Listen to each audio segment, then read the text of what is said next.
Merci Georges. Alors on a en gros 1 heure pour poser des questions ou faire des commentaires. Moi j'ai envie de commencer parce que ce que tu as signalé comme exemple, c'est pas qu'en Belgique que les Français doivent s'adresser aux Français en anglais. C'est tous les jours au cœur même de la France, au cœur des établissements d'enseignement et d'éducation. Actuellement, depuis longtemps, c'est-à-dire dans l'illégalité ont été montés, comme on l'a dit, des masters et des formations en anglais. Mais dans ces formations en anglais, il faut savoir que ce n'est pas forcément que des anglophones qui viennent prendre des cours auprès d'enseignants qui parlent en anglais. Ce sont des Français, des jeunes Français qui viennent apprendre des matières en anglais face à des professeurs français qui leur parlent en anglais. Et dans les entreprises, c'est pareil. Vous avez des réunions entre représentants de sociétés différentes. Vous avez dans une salle en France 15 personnes. Il y en a une qui a été envoyée par une société étrangère et on l'a choisi pour qu'il soit uniquement anglophone. Et tout le monde parle en anglais. Au détriment de la qualité des échanges. Parce qu'il y a une énorme hypocrisie dans l'affaire. C'est-à-dire que les gens sont censés parler anglais. Ils ne peuvent pas se plaindre de ne pas parler anglais, mais en fait, ils ne parlent pas anglais. Ils ne se débrouillent pas en anglais. Très peu de gens se débrouillent très bien en anglais. Et même parmi les jeunes. Et certains même le disent, surtout maintenant parmi les jeunes. Contrairement à ce qu'on pourrait penser. C'est-à-dire que non seulement les jeunes, ils perdent le français parce qu'on est beaucoup moins exigeant et ils ne baignent plus en plus dans un univers français. Prenez les mots de substitution, à force d'entendre dispatcher, tout le monde utilise ce mot-là, alors que vous en avez en français des mots vous avez distribué, vous avez ventilé des mots, vous en avez plein. Eh bien, tout le monde utilise dispatcher. Pourquoi? Parce que, finalement, on l'entend tous les jours. Et le fait d'entendre fait qu'on utilise après. C'est le mot qui vient, c'est le mot qu'on entend qui vient immédiatement à la parole. Il y a une quinzaine d'années, quand Airbus a décidé d'utiliser l'anglais comme langue d'entreprise, moi j'avais prédit que 15 ans plus tard, les gens qui travaillent, les Français qui travaillent chez Airbus, ne sauraient plus parler français, ne sauraient plus parler la technique dans la langue française. Eh bien, on m'a traité évidemment de parano, de fou, de tout ce qu'on veut. 15 ans plus tard, je peux vous dire que les exemples d'incapacité des gens qui fabriquent nos avions, des ingénieurs, donc des gens qui, on peut pas dire que ce sont des analphabètes, de s'exprimer en français est quasiment nul. Ils savent même plus dire un boulon. Ils vont dire bolt. Pourquoi? Parce que c'est pas une grande prévision. C'est le fait d'entendre tous les jours les mots. Ah oui, c'est normal. Eh bien, on finit par oublier premièrement le mot d'origine, et puis on finit par utiliser le mot qu'on entend tous les jours. C'était facile à prévoir. C'est arrivé. Après, tu as parlé aussi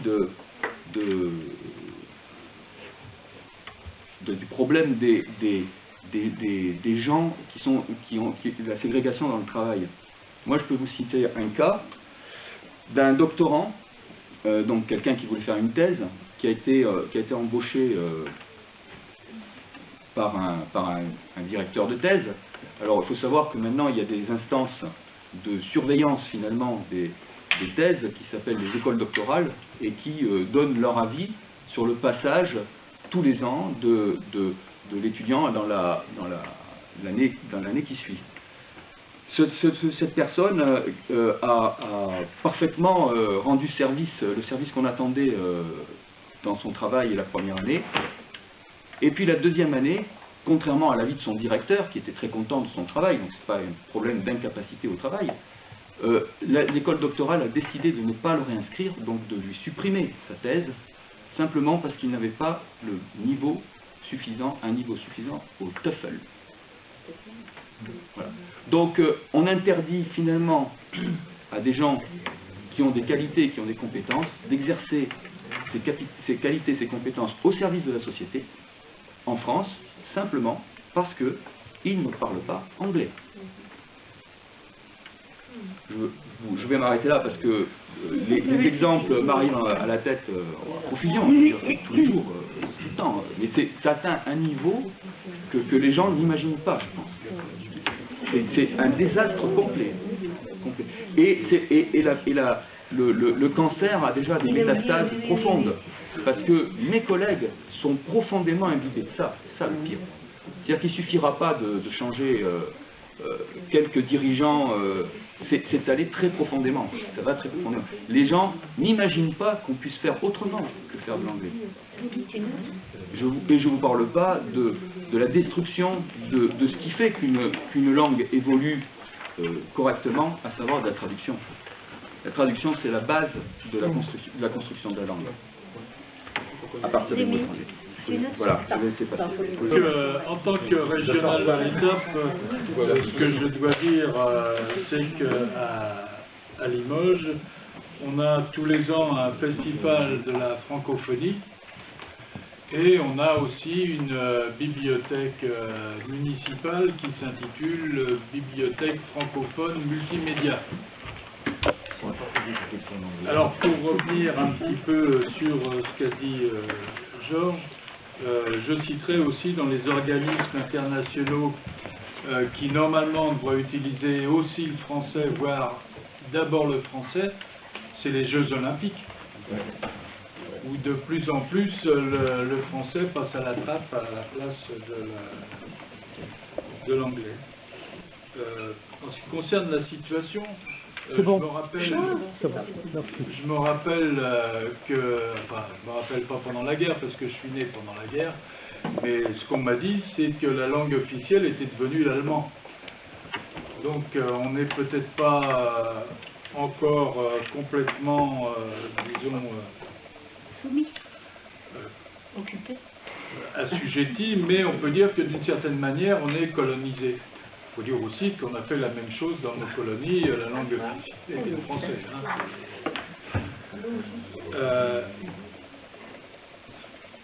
En ce qui concerne l'éducation nationale, il y a deux choses qui me viennent à l'idée. C'est bien sûr la diminution des heures de français, diminution extrêmement importante en primaire et haute, et après, bien, on dit oui, mais les enfants parlent mal le français, voire ne le parlent pas, enfin, ils le parlent de toute façon, mais mal. Et la deuxième chose, c'est la création de ce qu'on appelle les MOOC, les cours enseignés et autres qui sont d'origine anglaise. Alors on nous dit qu'on va en faire en français, je n'en doute pas, le tout c'est une question de proportion. Et puis, in fine, lorsqu'on évoque la cause de, disons, de cette bon, quelque chose comme ça, je crois qu'il y a aussi une relation avec le fait qu'une langue, c'est aussi une manière de penser. C'est, je pense, un des points les plus importants, c'est qu'on ne raisonne pas de la même manière en français qu'on raisonne en anglais, et ne serait-ce d'ailleurs qu'au niveau du business. C'est bien ce que je dis. Voilà ce que je voulais dire. Alors, Marie-Paul.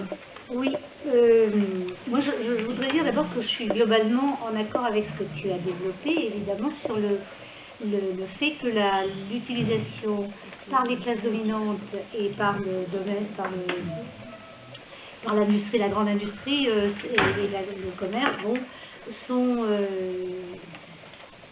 destinés à faire disparaître les États-nations et je dirais même les individus dans leur existence même. Parce que les individus à la base, au fond, n'ont plus guère d'importance aux yeux de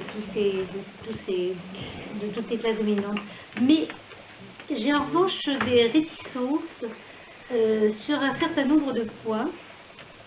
En particulier, tu as dit que le domaine, l'invasion linguistique par l'anglais atteignez la publicité.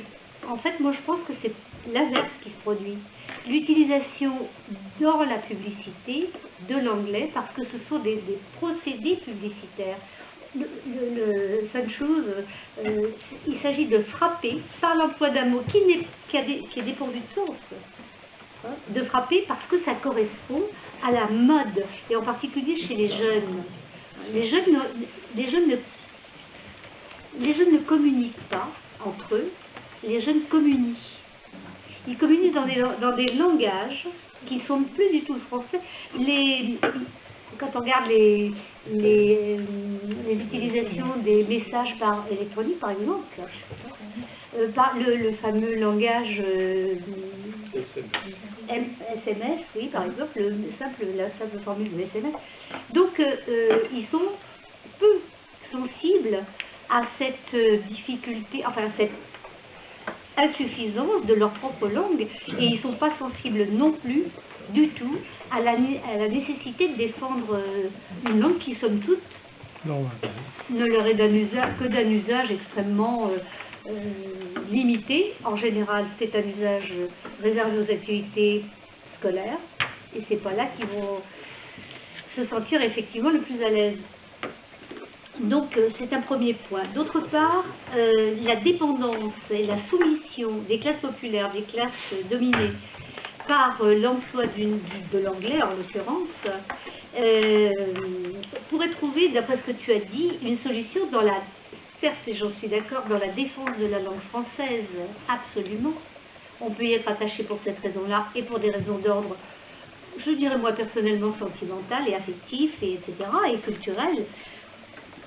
Mais bon, j'ai moi une expérience de séjour dans des pays scandinaves, la Suède, le Danemark, bon. Et j'ai constaté que dans ces pays, quand je faisais mes courses, les produits dans les magasins étaient écrits, enfin les informations sur les produits étaient écrites dans la langue du pays, et donc, à laquelle moi je ne comprenais rien. Et seulement tout petit en anglais, mais toujours dans la langue du pays, ce qui n'est pas le cas en France.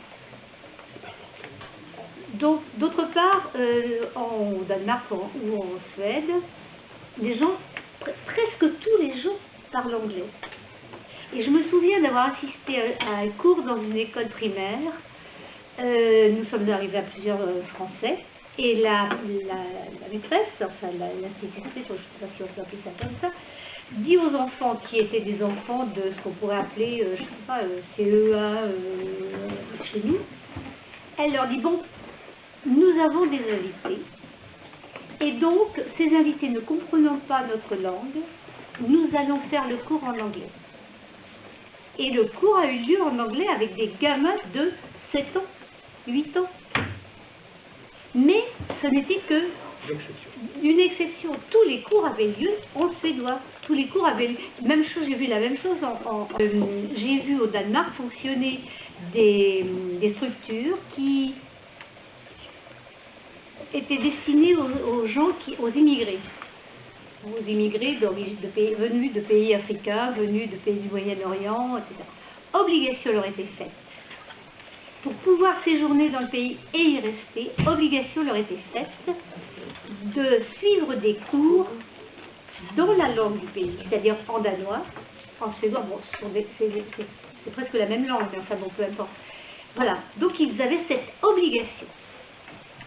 Donc, alors je me dis que peut-être le meilleur moyen de sauver le français, c'est de permettre à toute la population d'acquérir la maîtrise de l'anglais, puisque aussi bien c'est de ça dont on parle, mais un anglais cursif, un anglais véhiculaire, un anglais simple, qui permet l'échange au quotidien, et d'imposer de manière draconienne et rigoureuse la langue française partout, absolument partout. Or, aujourd'hui, il y a un autre problème, c'est que tous les dirigeants sont des transnationaux. En fait, ce ne sont pas des Français. Et un exemple m'a toujours frappé, c'est celui de Dominique Strauss-Kahn. Mais je pourrais parler de Marisol Touraine, puisqu'elle est députée de mon département. Marisol Touraine, elle évoque que la Nouvelle République, journal local, et bien pensant, prise d'une mauvaise idée, décide d'offrir aux élus un week-end où ils voudraient. Une semaine. Un week-end où ils voudraient pour leur faire plaisir. Et alors elle demande aux intéressés ce qu'ils allaient faire de la coquette somme qu'on leur donnait, et elle répond qu'elle allait aller faire du shopping à New York. Voilà, ce sont des gens qui ont un pied en France peut-être, mais aussi un autre certainement aux États-Unis. Donc ils sont des transnationaux. Pour eux, le problème, il n'est même pas conscient, je dirais, ils ne sont pas lucides. La disparition des langues, pour eux, c'est pas un but. C'est pas faire disparaître le français qui est un but. En fait, la disparition du français est une conséquence naturelle, une conséquence logique de tout leur... La mobilité. Pas seulement, mais aussi de leur fonctionnement, de leur mode de vie, de leur environnement. Ces gens-là ne vivent pas dans le même monde que nous. Et du coup, d'autre part, dernière remarque, excusez-moi si je suis un peu longue, tu as dit, le français a aussi été un peu à l'image de ce qui se passe pour l'anglais. C'est-à-dire qu'il y a, et c'est vrai, tout le monde le sait, on identifie l'appartenance sociale des gens à la maîtrise qu'ils ont de la langue et à la manière dont ils l'utilisent et dont ils l'expriment. Oui, c'est absolument indéniable. Et de même, mais bon, faut-il pour autant contester l'existence des niveaux de langue? Une langue, c'est une création, elle est et elle peut être belle, riche, et plus on sait de mots, par exemple, plus la pensée devient nuancée, subtile, précise, bon, donc voilà. Alors donc, faire disparaître, contester l'existence des niveaux de langue parce qu'ils sont, ce sont des moyens de discriminer, je ne pense pas que ce soit la bonne méthode. Je pense que les niveaux de langue, la langue c'est un code, et plus le code est précis et important et riche, mieux on se sent. Mieux on se sent. Et par conséquent, le problème, il est qu'on doit, et il faut absolument se battre pour permettre à tous les enfants l'accès au maximum de la maîtrise de ce code. Et c'est ça, je crois, que doit être notre but. C'est pas de faire en sorte que le code se simplifie ou soit... Je ne pense pas que ce soit ton idée d'ailleurs, hein, je ne crois pas d'ailleurs. Mais je crois qu'il faut impérativement se battre pour permettre à tous d'accéder à la plus grande maîtrise de la langue. Et la difficulté, c'est que pour beaucoup de gens, aujourd'hui, et en particulier pour les jeunes, c'est qu'ils n'en sentent pas le besoin. C'est tout. Bien. Oui, alors, Alors, voilà, j'ai beaucoup de choses à dire, mais je vais essayer de ne pas parler de tout. Je voulais juste attirer l'attention sur quelques points. Sur Nice, nous avons fait, à l'occasion des Jeux de la francophonie, dont la forme s'était dépositaire, la ville de Nice dépositaire en 13 septembre, du 7 septembre jusqu'au 15 septembre 2013, nous avons fait un colloque sur la défense de la langue française. Nous avons accueilli beaucoup de personnes, de différents, donc le secrétaire général de Courriel, qui est M. Mathieu Darnier, qui nous a fait un universitaire brillant, et qui nous a fait un exposé sur justement la loi Fiorenso, etc. Mais il y avait aussi des autres associations qui étaient invitées, et là nous avons appris des choses, même si on est conscient du problème, on apprend des choses chaque fois comme aujourd'hui. Je pense que certains restent assis sur la chaise, heureusement, sinon ils s'écrouleraient, quoi, parce que c'est tellement entré dans notre inconscient, cette nécessité de passer à l'anglais, à tout anglais, qu'on se dit, mais après tout, c'est vrai, le français, c'est ringard. Et on ne s'aperçoit plus, et c'est ce qu'a dit Georges, je crois très clairement, qu'il y a une lutte des classes derrière qui est extrêmement violente. Et la lutte des classes passe aussi par la destruction de tout ce qu'est la francité. Pourquoi? Parce que la francité et le français, qui est l'élément véhiculaire, eh bien, ça correspond à une philosophie, ça correspond à un mode de vie, un mode de pensée qui s'inspire des Lumières et qui est le premier opposant à l'empire anglo-saxon, l'empire américain, je ne sais pas quoi. C'est-à-dire que ça ne veut pas dire qu'il faut attaquer l'empire, mais il faut d'abord défendre ce que nous sommes. Ce que nous sommes, c'est-à-dire, c'est ce que nous avons appris, si je me permets de faire ça, c'est que nous avons appris par les brillants exposés qui ont été faits ce jour-là. Nous avons normalement des vidéos, mais la personne qui a filmé les a enlevées. Enfin, on a un petit problème à ce niveau-là. J'espère qu'on aura l'occasion de... Ça veut dire que il y a un concurrent à l'empire anglo-saxon, c'est le français. Tout ce qu'il représente, c'est la langue française, d'après, c'est pas moi qui le dis, hein, est la seule concurrente de l'anglais. Pourquoi? Parce qu'elle est parlée sur les 5 continents. Parce que c'est une langue qui permet aussi l'universalisme. C'est une langue qui est porteuse de la tradition des Lumières. Nous nous inspirons tous ici autour de ces tables-là, des Lumières, je crois, hein, je pense. Hein. La Révolution française, les Lumières, enfin, ça a été dit dans toutes les conférences auxquelles j'ai assisté. Eh bien, je crois que c'est ça notre identité. Ça ne veut pas dire que les anglo-saxons se détournent des Lumières, que ce sont des barbares. À certains côtés, on pourrait penser que ce sont quelquefois des barbares. Hein. Il suffit de voir la façon dont on a déstabilisé le Chili en tuant par exemple Allende. Je pense que c'était un anniversaire au mois de septembre. Je pense que c'est... Enfin, on peut se poser quelques questions, mais c'est pas là mon propos. Hein. Ce sont aussi des gens civilisés, la langue de Shakespeare est aussi une très belle langue, et qu'il faut aussi défendre. Oui. Et qu'il faut aussi parler. Mais attention, ce sont deux niveaux. Vous savez, à Nice, il y a Wall Street Institute, là, je ne sais pas quoi, je parle très bien anglais, comme vous voyez, et c'est justement la langue des affaires. On distingue l'anglais, langue de Shakespeare, langue de culture, qu'il faut défendre au même titre que l'allemand, le chinois, le russe, etc. Le français aussi, l'occitan, tout ça. Mais l'anglais, tel qu'on veut nous imposer, c'est une langue de domination d'empire. Alors, ce que nous avons appris lors de ce colloque, c'est très simple, je vous donnerai quelques... Alors, oui, ce qu'a dit Georges, je crois que je corrobore. Ça veut dire que les gens qui sont chargés de défendre d'une manière officielle, et on se cache derrière, oui, il y a des institutions, la francophonie, eh bien, ce sont les principaux acteurs de la destruction de la francophonie. Nous avons constaté que pour les Jeux de la francophonie, nous avons sollicité, bien entendu, leur aide. Oh là là, ça on n'a pas fait. Eh bien, on était donc dans un très beau lieu, etc. Le SCUM, Centre universitaire méditerranéen, sur la promenade des Anglais, avec beaucoup d'or, etc. Mais on avait une couverture. Promenade des Anglais. Comment? Promenade des Anglais. Promenade des Anglais, mais j'y peux rien. C'est quand même eux qui sont venus coloniser la Côte d'Azur. C'est ça. J'y peux rien, au siècle dernier. Bon. Et donc, après, au bout d'un certain temps, on nous a éliminés du site en plein colloque, quoi, parce que justement, on devait un peu gêner sur les contours, ce qui organisaient les Jeux de la francophonie. Qu'est-ce que c'était les Jeux de la francophonie? Eh bien, je suis allé au village de la francophonie, un peu comme le village olympique, c'était très bien organisé, c'était très beau. Hein. Bon, le problème, c'est qu'il y avait EFAGE, il y avait tout ceci, et que les principaux vecteurs qui ont été utilisés là, c'est des vecteurs commerciaux. Il fallait donc passer des marchés, c'est tout. Voilà. En gros, la francophonie, c'est bien, ils ont quand même parlé en français, là, hein, c'est très bien.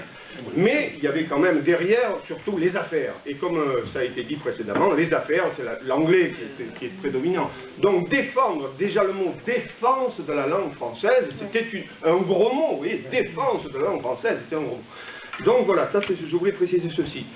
Après, le protocole de Londres, là, ça n'a pas été... le protocole de Londres, ça veut dire que c'était sous le quinquennat précédent, et ça veut dire que les brevets n'ont plus à être écrits et en français, je crois, hein, n'ont plus à être traduits. Ils sont automatiquement en anglais, et c'est les pays qui les reçoivent, ils font ce qu'ils veulent. Et il y a aussi autre chose que nous avons appris là, c'est par exemple un des incidents majeurs qu'il y a eu à l'hôpital d'Épinal, je ne sais plus de quel temps, quelques années, où il y a eu des morts par la radiothérapie. Pourquoi? Eh bien, c'est à cause de cette colonisation. Je dis bien colonisation. Pourquoi? Parce que les... Ça, ne savais pas Bon, faire. je ne sais pas si c'est lié directement au protocole de Londres, mais enfin, ça s'inscrit dans la même logique. On ne met plus comment on appelle ça, les notices, on ne les traduit plus. Donc les gens, même s'ils sont bilingues, les techniciens supérieurs, les médecins, les responsables d'hôpitaux, eh bien, est-ce qu'ils maîtrisent parfaitement toutes les subtilités qu'il y a écrites dans la langue anglaise et qu'est-ce que ça se traduit? Donc la personne qui nous a parlé de ça disait, mais en anglais, par exemple, une virgule et un point, ça n'a pas la même signification qu'en français. Donc, si on fait ça, inconsciemment, un jour ou l'autre, on fait une erreur. Et ça a été le cas à cet hôpital, même si les gens étaient tout à fait consciencieux et tout. Et, chose plus grave, les règlements, les façons de régler les appareils, c'était avec des unités de mesure anglo-saxonnes. Donc, les curseurs qu'il fallait déplacer, bon, il est peut-être assez facile de dire, bon, millimètres ou tous ces trucs-là, on peut se tromper. Mais ça n'a jamais été dit. On a dit que les gens étaient fatigués, qu'il y avait eu des luttes internes. On n'a jamais incriminé l'anglais, dit le fait que ce soit écrit en anglais. Donc ça, c'est quand même un élément qu'il faut prendre en compte. Autre élément que nous avons appris à ce moment-là, il y en a encore deux, je m'arrêterai là, c'est la souffrance au travail. Georges en a parlé. Les cadres. Alors, les cadres sont dans un désarroi profond. Mais, au-delà de la souffrance au travail, il y a une prise de possession de ce qui est l'outil industriel français, l'outil de production. Alors, l'exemple qui nous a été cité, c'est Alcatel. Alcatel était une entreprise bretonne, je crois, qui a été numéro 1, enfin je veux dire à l'époque, numéro 1, et on l'a obligé, ou elle a, je ne sais pas, enfin les cadres dirigeants ont acheté Lucent qui était en déconfiture, vous vous rappelez ça, hein? Et depuis que ça a été Alcatel Lucent, c'est devenu en déconfiture aussi, puisqu'on supprime les emplois. Alors ce qui a été grave là, à ce moment-là, c'est qu'il suffisait d'une personne qui soit anglaise, tout le monde parlait anglais. Et peu à peu, les cadres dirigeants, hein, c'est ceux qui ont monté Alcatel au départ, se sont dit, oui, bon, nous on parle anglais. Hein. Bon, moi je ne parle pas très bien anglais, vous avez bien dit, mais eux ils savaient très bien parler anglais. Eh bien, dans les conseils d'administration, on imposait l'anglais comme langue de travail. Peu à peu, comme disait Georges tout à l'heure, ils ne maîtrisaient plus rien. Et ils se sont sentis dépossédés de leur outil. Donc vous voyez, c'est bien une colonisation. Quand même, hein. Ils se sont sentis dépossédés de leur outil, d'autant plus que les jeunes cadres dynamiques, ou dans un peu longue, disaient, nous, on est allé en Angleterre, on est allé aux États-Unis, on a fait des bains linguistiques, etc., etc. Donc on sait parler. Mais là où ils se sont fait avoir, c'est qu'ils se sont aperçus après dans la souffrance au travail qu'ils étaient au même niveau. Pourquoi? Ils maîtrisaient tout parfaitement, ils n'avaient pas d'accent, ils n'avaient rien. Mais les anglophones de base, comme disait Georges, ceux qui sont de langue maternelle, ils ont des astuces, ils ont accéléré le rythme, ils ont mis des petites subtilités qu'on ne peut pas avoir si l'on n'est pas langue maternelle.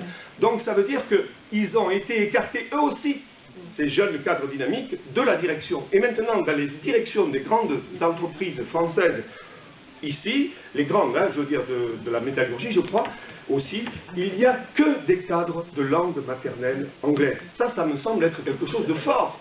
Pour défendre le français, il faut aussi dire pourquoi on a cette colonisation. Et dernier point, ça a été dit par Marie-Paul aussi, et ça peut-être qu'il faudrait aussi le prendre en compte. On a volontairement, ça se fait depuis longtemps, hein, c'est pas il y a 2 ans, hein, c'est le résultat là, hein, ça a été planifié. Depuis de nombreuses années, on a fait en sorte d'introduire dans les programme, si j'ose dire, scolaire, au tout petit niveau, hein, de la maternelle à l'université, d'introduire le fait de dézinguer le français. Comment? Eh bien, on a appris avec des méthodes de lecture qui ne sont pas toujours faciles d'accès, même si a priori c'est pour faciliter l'accès de la langue au plus grand nombre. En fait, après il y a des confusions, et puisqu'il y a des confusions, dans les apprentissages de lecture, je fais appel à ce niveau-là, à ce qu'on a appelé la méthode globale, même si elle n'est plus utilisée, entre guillemets. Ça veut dire que les élèves photographiant des mots ne sont plus capables de les associer et de faire la compréhension précise de cela. Et, cerise sur le gâteau, après quand ils rentrent au collège, avant ils avaient 6 heures de français, maintenant ils n'en ont plus que 4. 6 heures dont 2 dédoublés pour bien comprendre. Et donc tout ceci, ça conduit à quoi? Ça conduit que l'école publique, l'école de la République, pardon, à un moment donné, elle est dévalorisée. Et là, on voit bien que la lutte des classes est derrière. Parce que l'école publique qui donne accès à tout le monde au savoir suivant ses compétences, enfin, je sais pas, c'est pas tout beau, hein, je veux dire, je ne défends pas mordicus la République, je dis que ça donnait quand même accès à certains de pouvoir accéder aux grandes fonctions de l'État et des entreprises. C'est fini ça. Parce que les grands cadres dirigeants de langue maternelle anglaise, les autres, les cadres intermédiaires, les sous-fifres utiles, ce seront des gens qui ont fait des séjours, donc monnaie, vous comprenez? Les parents, il faut qu'ils payent. Et le peuple, là, il est dépossédé de tout, de la langue et de tout. Donc voilà, je crois que j'ai été... Ah, voilà, je voulais finir juste avec ça. C'est... personnellement, je crois qu'il y a derrière une entreprise qui a été commencée il y a longtemps et qui a été le résultat de la Seconde Guerre mondiale. Les accords qu'il y a eu après, disons, la victoire alliée, on en a parlé avec le CNR est d'actualité, vous comprenez ça. L'actualité pourquoi? Parce que il y a eu quand même une bataille à l'époque pour faire en sorte que la France ne sorte pas vaincue et ne se soit pas imposée l'amgote et compagnie, vous comprenez? Donc, ça a été dit précédemment dans les journées que nous avons eu le bonheur de suivre. Mais donc, même s'ils n'ont pas réussi à imposer la monnaie anglaise avec le franc, avec le dollar à côté, même s'ils n'ont pas réussi à imposer ça, ils ont réussi à imposer l'OTAN, beaucoup de choses qui sont des organisations qui imposent une sorte de colonisation implicite. Et il y a eu des accords, je l'ai cité déjà précédemment, Bloom-Burns, qui veut dire, c'est dans ces accords, il y avait aussi l'obligation de passer des films américains dans toutes les télévisions et cinémas français. 80% au moins, maintenant peut-être qu'on est plus élevé. Ça veut dire à terme, ça a été l'exception française culturelle, vous savez, ça veut dire à terme que la disparition de toute production locale. En France, on a préservé ça grâce à l'exception. Je m'arrête. L'exception culturelle, et puis voilà. Bon, voilà, excusez-moi, j'étais un peu là. Bon, merci. La conclusion. Alors, bon, il reste quand même un certain nombre de personnes, donc est-ce que vous pouvez faire, désolé, un petit peu, oui, c'est un peu long. Donc,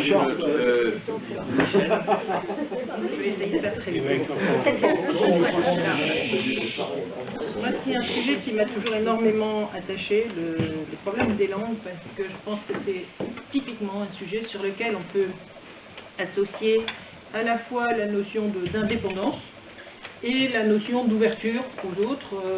Donc ça peut être indépendance personnelle, ça peut être indépendance d'un pays et ouverture internationale aux autres. Ce qui fait que, voilà, je vais dire en deux mots, mais je pense que ça vaudrait la peine qu'on puisse y revenir après, c'est défendre aussi les autres langues. Je pense que c'est un sujet énorme, parce qu'il y a eu un abandon incroyable des autres langues depuis 10-15 ans. Moi j'ai travaillé dans les locaux d'un lycée, lycée comment il s'appelait, international, peu importe, où il y avait, je ne sais plus combien, 10-12 langues au minimum, du chinois, du japonais, du portugais, de l'espagnol, etc. Tout pratiquement a été supprimé, pour n'en garder que 2-3 pour qu'il reste quand même international. Donc ça, je pense que c'est un problème énorme. Sur le problème de la pédagogie des langues, parce que je pense qu'il y a très peu de gens qui peuvent être, bilingues réellement. Je pense qu'il y a des gens qui parlent très bien une deuxième langue, mais pour être réellement bilingue et pouvoir penser complètement dans une autre langue, c'est pas si simple. Donc, moi, il me semble que pour des enfants, il serait intéressant de leur apprendre beaucoup de langues. Donc moi je suis assez favorable au fait d'apprendre très tôt des langues à des enfants pour se débrouiller. Et après, par le contact avec d'autres, dans d'autres pays, etc., je pense que c'est seulement à ce moment-là qu'on peut approfondir une langue ou une autre, suivant les circonstances. Mais apprendre à des enfants à se débrouiller, c'est pas seulement se débrouiller, mais c'est aussi, moi j'ai le souvenir d'un prof de mes enfants, prof de français, qui leur avait demandé régulièrement, vous revenez avec tel ou tel mot dans toutes les langues que vous pouvez trouver, connaître dans la famille, ailleurs, enfin, etc.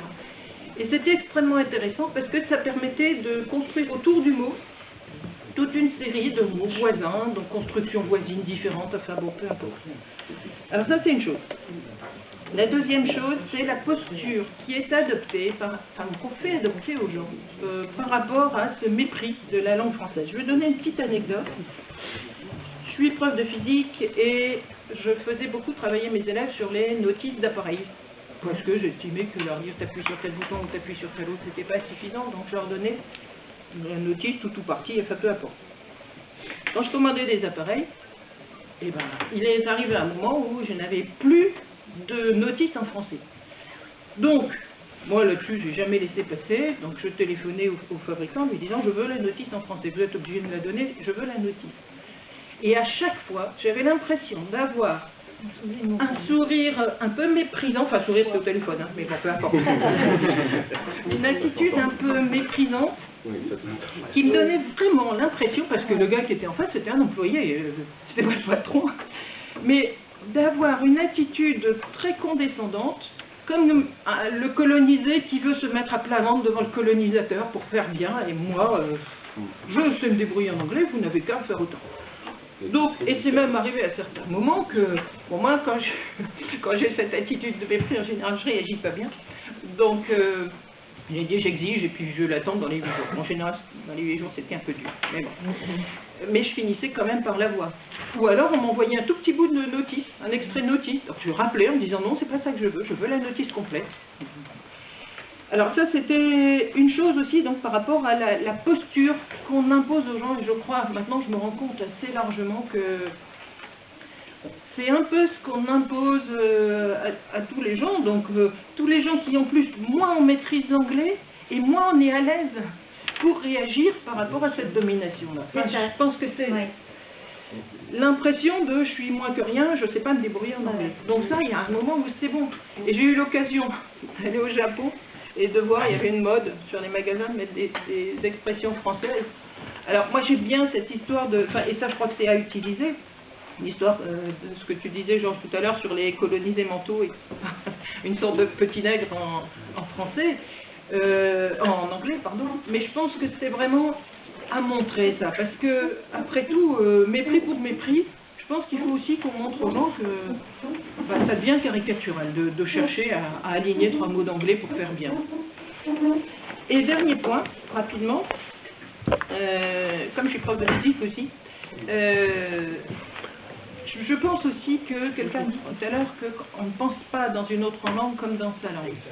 Et je pense par exemple que quand on enseigne des concepts scientifiques, on les attache à des mots qui viennent de la langue française.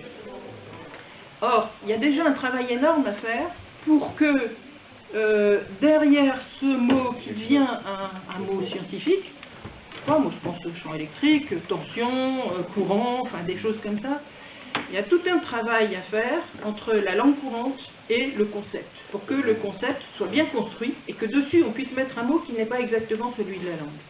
Or, quand on passe dans une autre langue, ça casse complètement cette dynamique-là, parce qu'il n'y a jamais de traduction directe d'un mot en un autre. C'est pas juste un truc technique dans lequel on enlève un mot français et on met le mot anglais.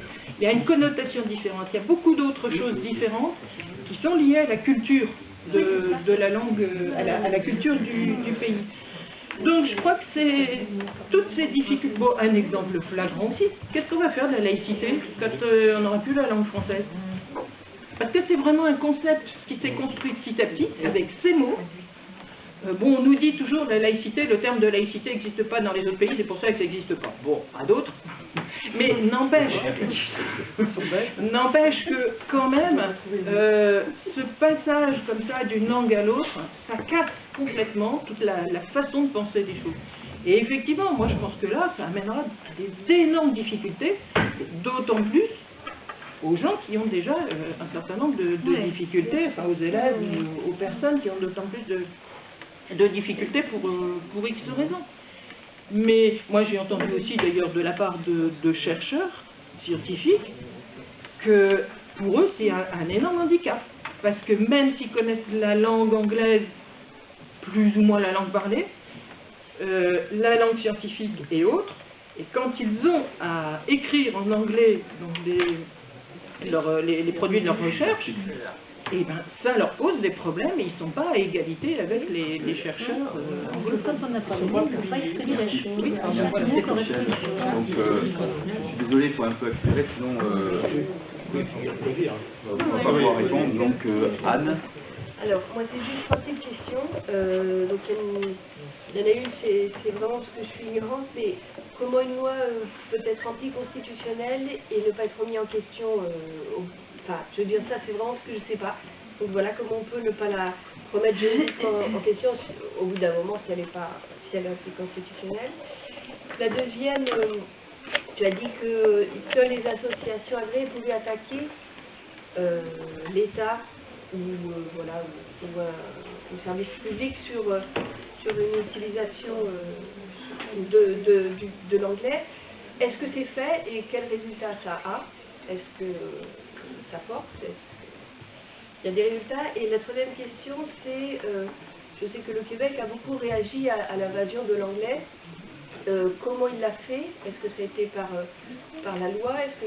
Comment ça a été fait et comment ça a été mené pour que ce soit assez réussi, puisque c'est quand même pas mal défendu. Voilà. Merci. Que j'ai noté Patrick. Oui, je vais faire bref aussi, parce que vraiment, moi je pense qu'on pourrait politiquement rattacher le combat que l'on mène sur le plan de la monnaie et celui que l'on mène sur le plan de la langue. Je voudrais développer deux, trois idées là-dessus. La première, c'est que les deux sont des conventions, sont des codes, des modes de représentation du réel pour le langage et de la richesse produite pour la monnaie. Et que ces deux, cela induit des fronts qui sont de nature un peu équivalente. D'un côté, il y a une oligarchie qui veut imposer un code sur le plan supranational.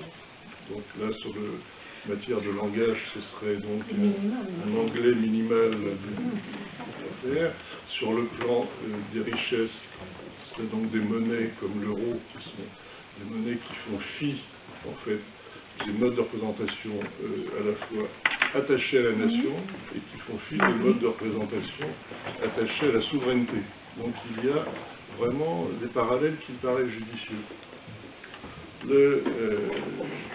De la même façon que la défense d'une monnaie nationale peut amener vers des dérives idéologiques qui nous amèneraient vers l'idée du nationalisme et du repli, je pense qu'il y a aussi dans la défense de la langue des limites qu'il faut aussi avoir à l'esprit. Des limites, alors on va le développer, mais je pense que le langage peut, dans certaines circonstances, être effectivement un mode de reproduction d'une domination de classe.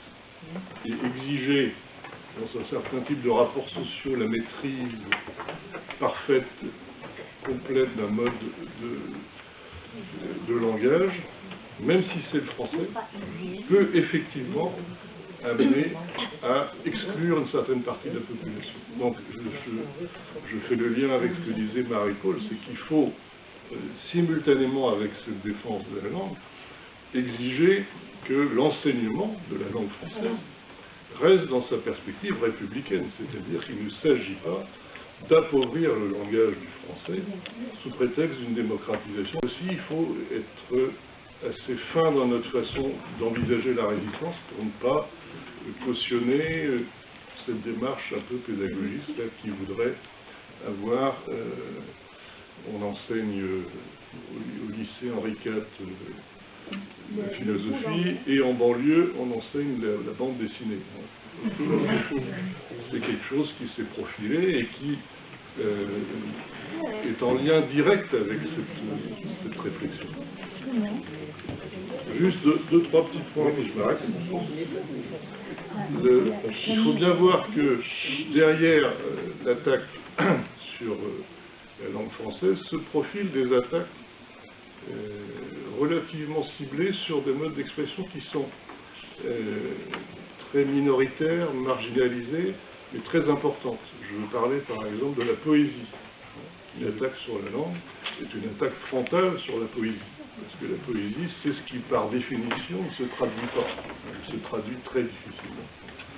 C'est une attaque aussi sur l'humour, parce que les modes de représentation mentale attachés à la langue sont directement liés à la façon dont on prend du recul, dont on met en distance le réel par l'humour. Et souvent, l'humour fait appel au langage, une spécificité du langage.